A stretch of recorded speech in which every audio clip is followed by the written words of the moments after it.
Oh, hey, sorry, I didn't see you there. I was too busy posing for a cheesy video intro. But speaking of non sequiturs, have you ever wondered what goes on in your head when you read? Reading isn't exactly something that we pick up naturally at birth, but how is it that we go from this to reading so well that we don't even think about it? If you read English, you couldn't possibly look at a word like this without reading it automatically and shuddering. So, how do we get there?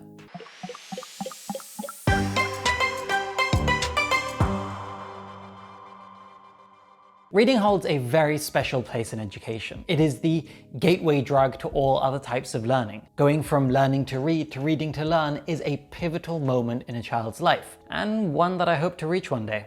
You need to learn how to read before you can meaningfully engage in other types of learning. But there are countless other hoops that we need to jump through before we reach that point. From singing the alphabet, to learning how to decode, to hiding under your bed to escape the first day of school. But to understand how we learn to read, we must first understand what reading is and what goes on in our head when we do it. How do we read? Reading is a part of language. You can't separate the process of reading and writing from the process of speaking and listening. Normally, when you speak, you emit a sequence of sounds from your throat, like I'm doing right now, to someone else's ears, which is then interpreted into whatever meaning that was intended. So if I were to say the word duck, you would interpret that to mean our aquatic feathered friend and the far cooler cousin of the penguin. Writing developed as a way to express this meaning visually. For phonetic languages like English or Arabic, the written symbols or orthography are used to express sound. When you see the letters D-U-C-K, your mind interprets these letters as the duck sound, and then interprets those sounds to meaning, in this case, our lovely feathered friend. And this is what happens when we read. We go from letters to sound to meaning. Now, this raises a question. Do we need to do all that? Wouldn't it be more efficient if we jumped straight from letters to meaning? Isn't that what some people do anyway? This is a really important question. If you've ever taken a speed reading course, a lot of what they offer is actually built off that premise. They argue that you need to stop sub-vocalizing or voicing out the words in your head as you read them because you don't need to. They say that it's a lot more efficient if you skip the sound and jump straight to meaning. But how accurate is that assumption? This was a big debate in the literacy science community. Did we understand words from sight, or did we interpret them into sound first in our heads? That was until Guy C. Van Orden came along in 1987. Van Orden wanted to see whether or not we actually relied on sound to read. In order to do that, he gathered a group of readers and gave them an exercise. They were to be given a category like clothes, animals, or body parts, followed by a word. The readers were then asked to determine whether or not these words fell under that category. As part of the experiment, Van Orden would present homophones, words that sound similar but are written differently. Things like deer and deer. So if the category was body parts, readers might be presented with the word feet, spelt F-E-A-T, to see whether or not the spelling affected their ability to categorize. If readers do indeed sight read, that is, understand the meaning from spelling alone, then they should just as quickly identify which words fall within the category and which are homophones. So what was the result? When the readers were presented with these homophones, not only did they take longer to answer, but they were more likely to get the answer wrong. This means that the path to reading is through sound. We automatically interpret spelling into sound before we then interpret it to meaning. While spelling might inform our understanding of the meaning of the word, it is secondary to sound. Your brain does a lot more than just interpreting sound to meaning when you read. We already showed how the link between sound and spelling isn't straightforward, but the link to meaning isn't either. Let's take the word duck again.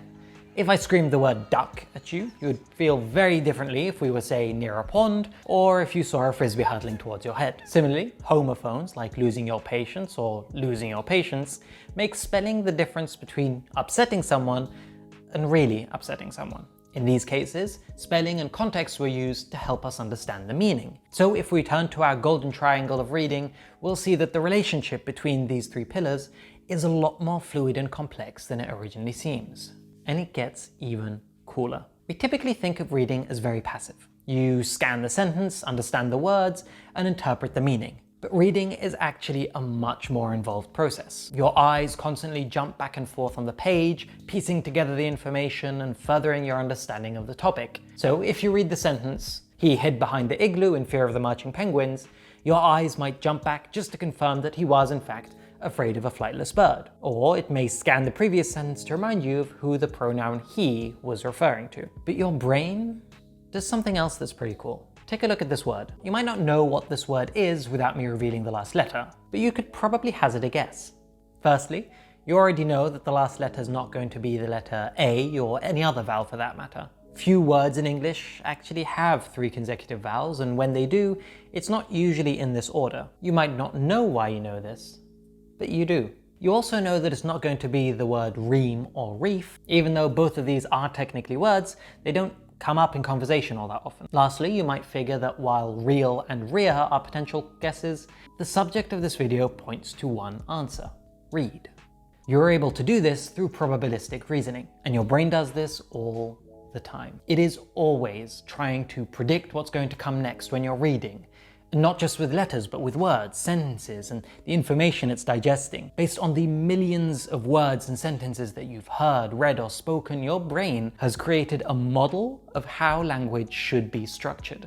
Based on this model, your brain will, whether consciously or unconsciously, try to predict what letters or words come next in a sentence. And your brain does this so intuitively that it almost seems natural. But reading is far from natural. Writing has only existed for a relatively short period of time in history, and only very recently has it been considered a given that most people should be literate. I mean, at birth we're hardly equipped to dive into War and Peace from the get-go. It took many years of mental gymnastics, exercises, countless hurdles to overcome before I became literate enough to write the jumble of letters that is this video. Reading's tough. Why is it so difficult?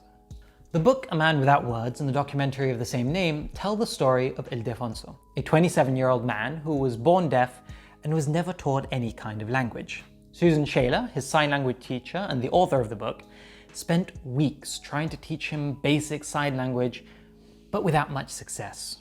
When, for example, she would sign the word book, Ildefonso just assumed that she wanted him to open the book, and so he would do so. When she signed, "Hello, my name is Susan," he would simply mimic the signs, not understanding what exactly she was getting at. Until one day, Susan tried something new.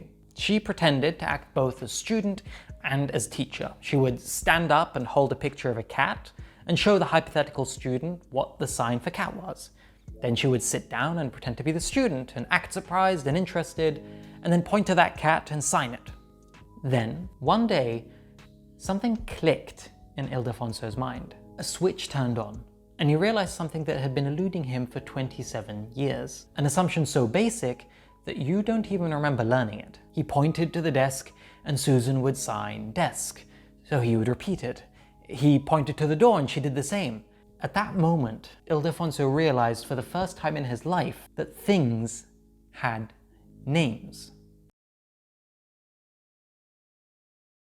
Granted, Ildefonso's story is a somewhat unique one, but the fact that things have names is not the only assumption that we take for granted. There are many assumptions that we think of as intuitive now, but we really struggled with as kids. These hurdles, however, are necessary to overcome before you can successfully develop into a competent reader and writer. The first hurdle is understanding that words are more than just an amorphous blob of sound. When a child is still learning their first 100 words, they don't recognize the fact that there are any patterns involved in our speech.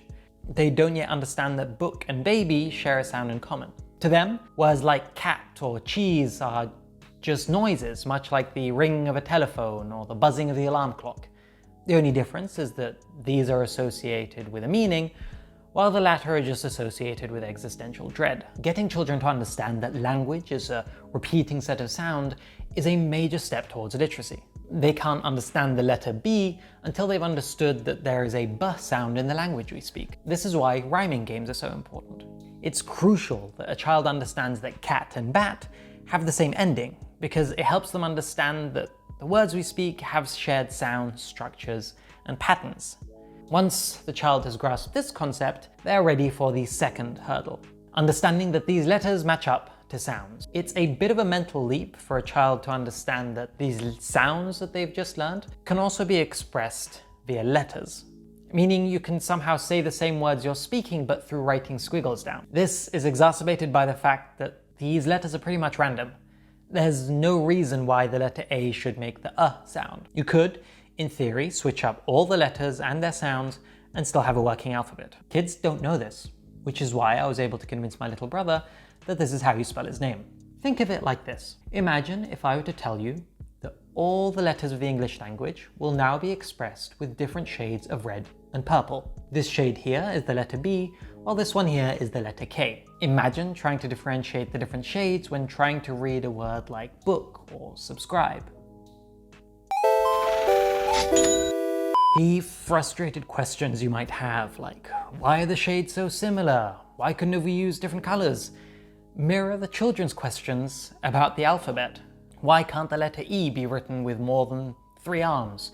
Or why isn't W called double V? Children, however, will eventually get over this hurdle, only to be faced with hurdle number 3. Cross-modal association. What makes reading uniquely difficult is that a child now has to link 2 different modes of input.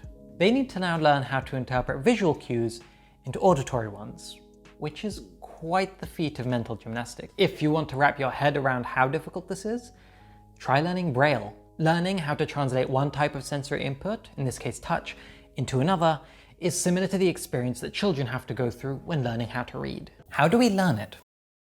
It takes several years, many different players, several perks and debuffs that can help or hamper your leveling up.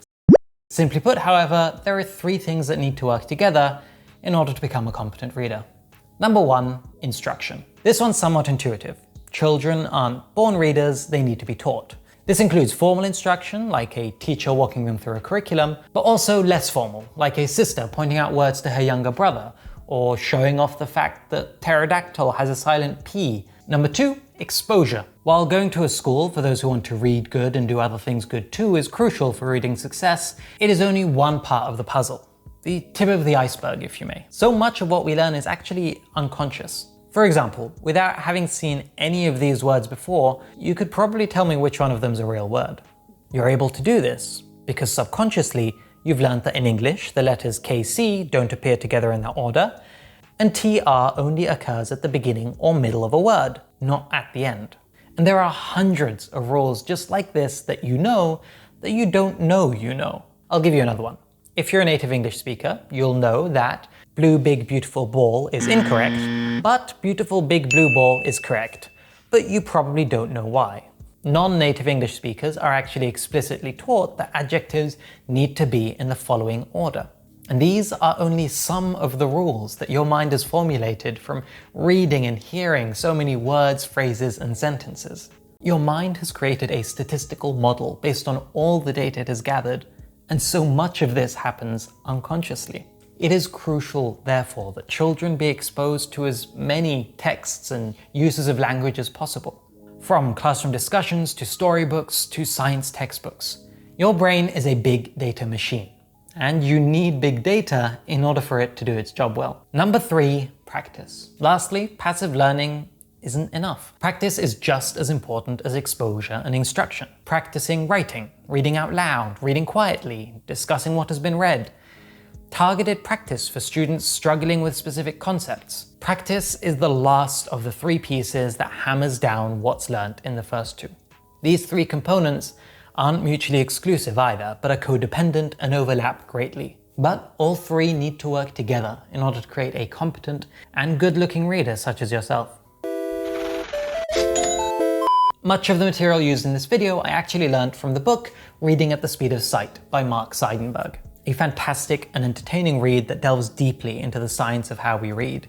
He also answers some fascinating questions. If you've ever wondered what our eye movement tells us about how we read, how dyslexia works, or what broader challenges there are behind making the word literate, I invite you to take a look at this book, the link of which can be found in the description box below. Your mind is truly a miraculous thing. What goes through it when you read is so complex that this video has only just scratched the surface of what it does. So I invite you to take a minute to appreciate what you've accomplished so far and what your mind will achieve in the future. And if you have a child or a sibling that's just starting their literacy journey, tell them this is how they spell their name. Trust me on this one, best piece of advice I could give you. The laughs alone